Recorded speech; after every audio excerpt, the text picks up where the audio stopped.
Hi friends, ನಿಮಗೆಲ್ಲ ಮತ್ತೊಂದು ವಿಡಿಯೋಗೆ ಸ್ವಾಗತ.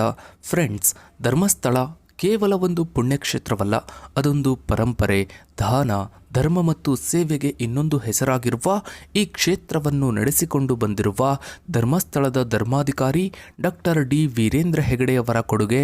ಆದರೆ ಇಂದು ನಾವು ಅವರ ಯಶಸ್ಸಿನ ಪಯಣದ ಇನ್ನೊಂದು ಪ್ರಮುಖ ಹೆಜ್ಜೆಯ ಬಗ್ಗೆ ಮಾತನಾಡ್ತಾ ಇದ್ದೀವಿ. ಆ ಹೆಜ್ಜೆಯೇ ಅವರ ಏಕೈಕ ಪುತ್ರಿ ಶ್ರದ್ಧಾ ಹೆಗಡೆ. ವಿದ್ಯಾಭ್ಯಾಸದಲ್ಲಿ ಉನ್ನತ ಪದವಿ ಪಡೆದು ತಮ್ಮದೇ ಆದ ರೀತಿಯಲ್ಲಿ ಸಮಾಜ ಸೇವೆ ಮತ್ತು ಮಹಿಳಾ ಸಬಲೀಕರಣದಲ್ಲಿ ಗುರುತಿಸಿಕೊಂಡಿರುವ ಶ್ರದ್ಧಾ ಅವರು ಧರ್ಮಸ್ಥಳದ ಆಡಳಿತದಲ್ಲಿ ಪ್ರಮುಖ ಪಾತ್ರ ವಹಿಸ್ತಾ ಇದ್ದಾರಾ? ಅವರ ಆರಂಭಿಕ ಜೀವನ ಹೇಗಿತ್ತು? ಅವರು ಮದುವೆಯಾಗಿದ್ದು ಯಾರನ್ನ? ಮತ್ತು ಅತಿ ಮುಖ್ಯವಾಗಿ ಕೋಟ್ಯಾಂತರ ಭಕ್ತರ ಮನಸ್ಸಿನಲ್ಲಿರುವ ಪ್ರಶ್ನೆ, ವೀರೇಂದ್ರ ಹೆಗಡೆಯವರ ನಂತರ ಶ್ರದ್ಧಾ ಹೆಗಡೆಯವರೇ ಧರ್ಮಸ್ಥಳದ ಮುಂದಿನ ಧರ್ಮಾಧಿಕಾರಿ ಆಗ್ತಾರಾ? ಈ ಎಲ್ಲ ಕುತೂಹಲಕಾರಿ ಪ್ರಶ್ನೆಗಳಿಗೆ ಉತ್ತರ ಮತ್ತು ಶ್ರದ್ಧಾ ಹೆಗಡೆಯವರ ಸಂಪೂರ್ಣ ಜೀವನದ ಕತೆ, ಧರ್ಮಸ್ಥಳದ ಮೇಲಿರುವ ಅವರ ಪ್ರಭಾವ ಮತ್ತು ಮುಂದಿನ ಪರಂಪರೆಯ ಬಗ್ಗೆ ನೋಡ್ತಾ ಹೋಗೋಣ. ವಿಡಿಯೋ ತುಂಬಾನೇ ಇಂಟ್ರೆಸ್ಟಿಂಗ್ ಆಗಿದೆ ಫ್ರೆಂಡ್ಸ್. ವಿಡಿಯೋವನ್ನ ಎಲ್ಲೂ ಸ್ಕಿಪ್ ಮಾಡದೆ ಸಂಪೂರ್ಣವಾಗಿ ನೋಡಿ. ಫ್ರೆಂಡ್ಸ್, ಶ್ರೀ ಕ್ಷೇತ್ರ ಧರ್ಮಸ್ಥಳವು ಭಾರತದ ಧಾರ್ಮಿಕ ಮತ್ತು ಸಾಮಾಜಿಕ ಭೂಪಟದಲ್ಲಿ ವಿಶಿಷ್ಟ ಸ್ಥಾನವನ್ನ ಹೊಂದಿದೆ. ಇದು ಧಾರ್ಮಿಕ ಆಚರಣೆ ಮತ್ತು ಲೋಕೋಪಕಾರದ ತತ್ವಗಳ ಸಮನ್ವಯವನ್ನ ಪ್ರತಿನಿಧಿಸುತ್ತೆ. ಈ ಕ್ಷೇತ್ರದ ಅಡಿಯಲ್ಲಿರುವ ಶ್ರೀ ಮಂಜುನಾಥ ಸ್ವಾಮಿ ದೇವಾಲಯವು ಹಿಂದೂ ದೇವಸ್ಥಾನವಾಗಿದ್ದರೂ ಅದರ ಅನುವಂಶಿಕ ಆಡಳಿತವನ್ನು ಅಂದರೆ ಧರ್ಮಾಧಿಕಾರಿ ಆಡಳಿತವನ್ನು ಜೈನ್ ಬಂಟ ಸಮುದಾಯಕ್ಕೆ ಸೇರಿದ ಪೆರ್ಗಡೆ ಕುಟುಂಬವು ನಿರ್ವಹಿಸುತ್ತೆ. ಈ ದ್ವಂದ್ವ ಧಾರ್ಮಿಕ ಗುರುತು ಕ್ಷೇತ್ರದ ಆಡಳಿತ ಮತ್ತು ಸಾಮಾಜಿಕ ಕಾರ್ಯಗಳ ರಚನೆಗೆ ಆಧಾರ ಸ್ತಂಭವಾಗಿದೆ. ಸದ್ಯದ ಧರ್ಮಾಧಿಕಾರಿಗಳಾದ ಡಾಕ್ಟರ್ ಡಿ ವೀರೇಂದ್ರ ಹೆಗಡೆಯವರು ಈ ಪೆರ್ಗಡೆ ವಂಶದ 21ನೇ ಕುಡಿಯಾಗಿದ್ದಾರೆ. ಇವರು ತಮ್ಮ ತಂದೆಯವರಿಂದ ಕೇವಲ 19 ವರ್ಷದ ಪ್ರಾಯದಲ್ಲಿ ಅಕ್ಟೋಬರ್ 24, 1968ರಂದು ಅಧಿಕಾರವನ್ನು ಸ್ವೀಕರಿಸಿಕೊಂಡರು. ಇವರ 50 ವರ್ಷಗಳಿಗಿಂತಲೂ ಹೆಚ್ಚಿನ ಸೇವಾವಧಿಯಲ್ಲಿ ಕ್ಷೇತ್ರವು ಅಭೂತಪೂರ್ವ ವಿಸ್ತರಣೆಯನ್ನ ಕಂಡಿದೆ. ಈ ಅವಧಿಯು ಧಾರ್ಮಿಕ, ಸಾಮಾಜಿಕ, ಶೈಕ್ಷಣಿಕ ಮತ್ತು ಗ್ರಾಮೀಣಾಭಿವೃದ್ಧಿ ಕ್ಷೇತ್ರಗಳಲ್ಲಿ ಕ್ರಾಂತಿಕಾರಿ ಬದಲಾವಣೆಗಳನ್ನು ತಂದಿದೆ.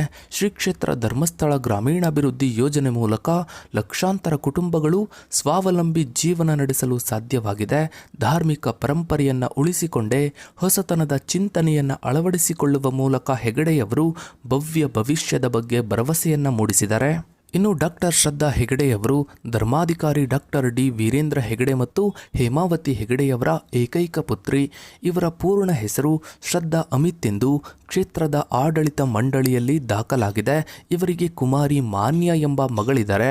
ಹೆಗಡೆ ಕುಟುಂಬವು ಪೆರ್ಗಡೆ ವಂಶದ ಜೈನ್ ಬಂಟ ಸಮುದಾಯಕ್ಕೆ ಸೇರಿದ್ದು ಧಾರ್ಮಿಕ ಮತ್ತು ಸಾಮಾಜಿಕ ಸೇವೆಯನ್ನು ತಮ್ಮ ಪರಂಪರೆಯ ಮೂಲ ತತ್ವವಾಗಿ ಸ್ವೀಕರಿಸಿದೆ. ಡಾಕ್ಟರ್ ಶ್ರದ್ಧಾ ಹೆಗಡೆಯವರ ಶೈಕ್ಷಣಿಕ ಪಯಣವು ಸಮಕಾಲೀನ ಸವಾಲುಗಳಿಗೆ ಮತ್ತು ಧರ್ಮಸ್ಥಳದ ಜಾತ್ಯತೀತ ಅಭಿವೃದ್ಧಿ ಉದ್ದೇಶಗಳಿಗೆ ಸೂಕ್ತವಾದ ಜ್ಞಾನದ ಕಡೆಗೆ ಆಳವಾದ ಬದ್ಧತೆಯನ್ನು ತೋರಿಸುತ್ತೆ.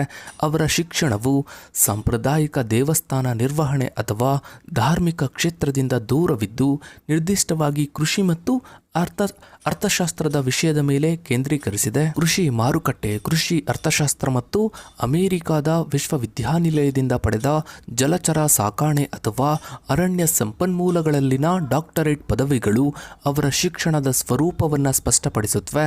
ಈ ವಿಶೇಷತೆಗಳು ನೈಸರ್ಗಿಕ ಸಂಪನ್ಮೂಲಗಳು ಮತ್ತು ಅರ್ಥಶಾಸ್ತ್ರದಲ್ಲಿ ಆಸಕ್ತಿಯನ್ನು ಸೂಚಿಸುತ್ತವೆ. ಕ್ಷೇತ್ರ ಕಾರ್ಯದಲ್ಲಿ ಅಪಾರ ಅನುಭವ ಹೊಂದಿರುವ ಡಾಕ್ಟರ್ ಶ್ರದ್ಧಾ ಹೆಗಡೆಯವರು ರೈತರೊಂದಿಗೆ ಅಪಾರ ವೈಯಕ್ತಿಕ ಸಮೀಕ್ಷೆಗಳನ್ನು ನಡೆಸುವಲ್ಲಿ ಪರಿಣಿತಿ ಹೊಂದಿದ್ದಾರೆ. ನೈಜ ಪ್ರಪಂಚದ ಸಮಸ್ಯೆಗಳನ್ನು ಪರಿಹರಿಸುವ ಪಾಲುದಾರರ ಆಧಾರಿತ ಸಂಶೋಧನೆಯ ಕಡೆಗೆ ಅವರು ಒಲವು ಹೊಂದಿದ್ದಾರೆ.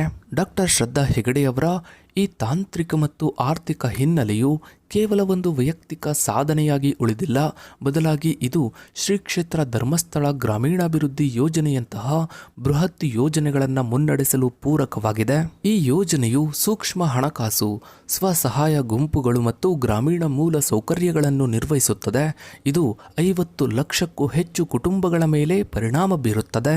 ಇನ್ನು ಶ್ರೀ ಧರ್ಮಸ್ಥಳ ಮಂಜುನಾಥೇಶ್ವರ ಟ್ರಸ್ಟ್ ದೇವಸ್ಥಾನ ನಿರ್ವಹಣೆ ಮೀರಿ ಒಂದು ಬೃಹತ್ ಸಾಮಾಜಿಕ ಮತ್ತು ಶೈಕ್ಷಣಿಕ ಜಾಲವನ್ನು ಹೊಂದಿದೆ. ಈ ಸಂಸ್ಥೆಗಳು ಸ್ನಾತಕೋತ್ತರ ಹಂತದವರೆಗೆ ಶಿಕ್ಷಣ ಸಂಸ್ಥೆಗಳು, ಗ್ರಾಮೀಣಾಭಿವೃದ್ಧಿ ಯೋಜನೆ, ಯೋಗ ಮತ್ತು ಪ್ರಕೃತಿ ಚಿಕಿತ್ಸಾ ಸೌಲಭ್ಯಗಳು, ತರಬೇತಿ ಕೇಂದ್ರಗಳು ಮತ್ತು ವಸ್ತು ಸಂಗ್ರಹಾಲಯಗಳನ್ನು ಒಳಗೊಂಡಿವೆ. ಡಾಕ್ಟರ್ ಶ್ರದ್ಧಾ ಹೆಗಡೆಯವರು ಈ ಸಂಸ್ಥೆಯ ಆಧುನಿಕ ವೃತ್ತಿಪರ ನಿರ್ವಹಣಾ ವಿಭಾಗದಲ್ಲಿ ಪ್ರಮುಖ ಸ್ಥಾನವನ್ನು ಅಲಂಕರಿಸಿದ್ದಾರೆ. ಡಾಕ್ಟರ್ ಶ್ರದ್ಧಾ ಹೆಗಡೆಯವರ ಪ್ರಮುಖ ಮತ್ತು ಉನ್ನತ ಮಟ್ಟದ ಆಡಳಿತಾತ್ಮಕ ಹುದ್ದೆ ಎಂದರೆ ಅವರು STM ಕ್ಷೇಮವನದ ಮುಖ್ಯ ಕಾರ್ಯನಿರ್ವಾಹಕ ಅಧಿಕಾರಿಯಾಗಿರುವುದು. ಕ್ಷೇಮವನವು ಡಾಕ್ಟರ್ ವೀರೇಂದ್ರ ಹೆಗಡೆಯವರು ಸ್ಥಾಪಿಸಿದ ಅತ್ಯಾಧುನಿಕ ಸಮಗ್ರ ಸ್ವಾಸ್ಥ್ಯ ಕೇಂದ್ರವಾಗಿದೆ.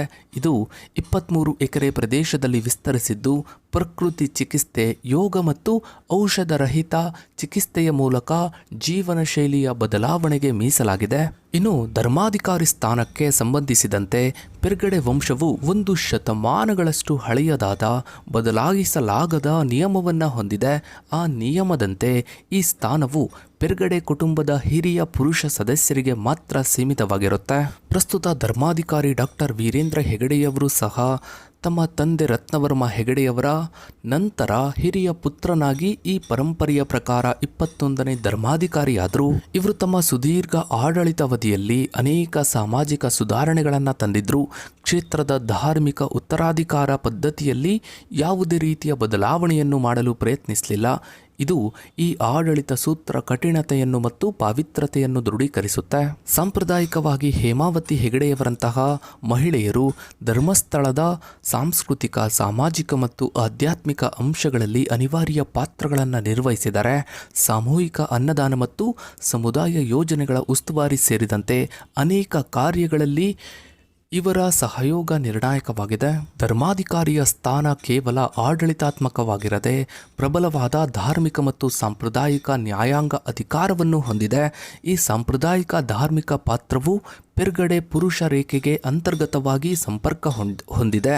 ಡಾಕ್ಟರ್ ಶ್ರದ್ಧಾ ಹೆಗಡೆಯವರು ಟ್ರಸ್ಟ್ಗಳ ಜಾತ್ಯತೀತ ಮತ್ತು ಆಧುನಿಕ ಕಾನೂನು ಘಟಕಗಳನ್ನು ನಿರ್ವಹಿಸುವಲ್ಲಿ ಯಶಸ್ವಿಯಾಗಿರಬಹುದು. ಆದರೆ ಧರ್ಮಾಧಿಕಾರಿ ಎಂಬ ಬಿರುದನ್ನು ಪಡೆಯುವುದು ಪ್ರಾಚೀನ ವಂಶಾವಳಿ ನಿರ್ದಿಷ್ಟ ಮತ್ತು ಪಿತೃಪ್ರಭುತ್ವದ ಪದ್ಧತಿಗೆ ಬದ್ಧವಾಗಿದೆ. ಈ ಕಾರಣದಿಂದಾಗಿ ಮಗಳನ್ನು ನೇರವಾಗಿ ಉತ್ತರಾಧಿಕಾರಿಯಾಗಿ ನೇಮಿಸುವುದು ಐತಿಹಾಸಿಕವಾಗಿ ಮತ್ತು ಬಹುಶಃ ಟ್ರಸ್ಟ್ನ ನಿಯಮಗಳ ಪ್ರಕಾರ ಅಸಾಧ್ಯವೆಂದು ಪರಿಗಣಿಸಲಾಗುತ್ತೆ. ಧರ್ಮಸ್ಥಳದ ಉತ್ತರಾಧಿಕಾರಕ್ಕೆ ಇರುವ ಮೂಲಭೂತ ಮಿತಿ ಎಂದರೆ ಹಿರಿಯ ಪುರುಷ ಸದಸ್ಯನ ಅಗತ್ಯತೆ. ಪ್ರಸ್ತುತ ಧರ್ಮಾಧಿಕಾರಿ ಡಾಕ್ಟರ್ ವೀರೇಂದ್ರ ಹೆಗಡೆಯವರಿಗೆ ಕೇವಲ ಒಬ್ಬ ಪುತ್ರಿ ಇದ್ದಾರೆ ಮತ್ತು ಪುತ್ರರಿಲ್ಲ. ಈ ಸಂದರ್ಭದಲ್ಲಿ ವಂಶಾವಳಿಯು ಮುಂದಿನ ಅರ್ಹ ಪುರುಷ ಸದಸ್ಯರಿಗೆ ವರ್ಗಾಯಿಸಲ್ಪಡುತ್ತದೆ. ಶತಮಾನಗಳಿಂದ ಬಂದಿರುವ ಈ ಸಂಪ್ರದಾಯವನ್ನು ಬದಲಾಯಿಸಲು ಯಾವುದೇ ಸಾರ್ವಜನಿಕ ಪ್ರಯತ್ನ ನಡೆದಿರುವುದು ಕಂಡುಬಂದಿಲ್ಲ. ಡಾಕ್ಟರ್ ವೀರೇಂದ್ರ ಹೆಗಡೆಯವರಂತಹ ಆಧುನಿಕ ದೃಷ್ಟಿಕೋನ ನಾಯಕರು ಈ ಸಂಪ್ರದಾಯವನ್ನು ಉಲ್ಲಂಘಿಸದಿರುವುದು ಅದರ ಅಚಲತೆಯನ್ನು ಖಚಿತಪಡಿಸುತ್ತೆ. ಹೀಗಾಗಿನೇ ಸಹಜವಾಗಿ ಧರ್ಮಸ್ಥಳದ ಮುಂದಿನ ಧರ್ಮಾಧಿಕಾರಿ ಯಾರು ಎಂಬ ಪ್ರಶ್ನೆ ಸಹಜವಾಗಿ ಎಲ್ಲ ಭಕ್ತಾದಿಗಳಲ್ಲಿ ಮೂಡಿದೆ. ಸೊ ಫ್ರೆಂಡ್ಸ್, ಇದಾಗಿತ್ತು ಇವತ್ತಿನ ಈ ಒಂದು ವಿಡಿಯೋದ ಬಗ್ಗೆ ನಿಮ್ಮ ಅನಿಸಿಕೆ ಅಭಿಪ್ರಾಯಗಳನ್ನು ತಪ್ಪದೇ ಕಮೆಂಟ್ ಸೆಕ್ಷನಲ್ಲಿ ಕಮೆಂಟ್ ಮಾಡಿ. ಹಾಗೆ ವಿಡಿಯೋಗೊಂದು ಲೈಕ್ ಮಾಡ್ತಾ ವಿಡಿಯೋನ ಆದಷ್ಟು ಎಲ್ಲ ಕಡೆ ಶೇರ್ ಮಾಡಿ. ನೀವಿನ್ನೂ ನಮ್ಮ ಚಾನಲ್ಗೆ ಸಬ್ಸ್ಕ್ರೈಬ್ ಆಗಿಲ್ಲ ಅಂದರೆ ಕೆಳಗಡೆ ಕಾಣೋ ಸಬ್ಸ್ಕ್ರೈಬ್ ಬಟನ್ ಕ್ಲಿಕ್ ಮಾಡಿ. ಹಾಗೆ ಪಕ್ಕದಲ್ಲಿ ಕಾಣೋ ಬೆಲ್ ಐಕನ್ ಕೂಡ ಕ್ಲಿಕ್ ಮಾಡಿ. Thanks for watching.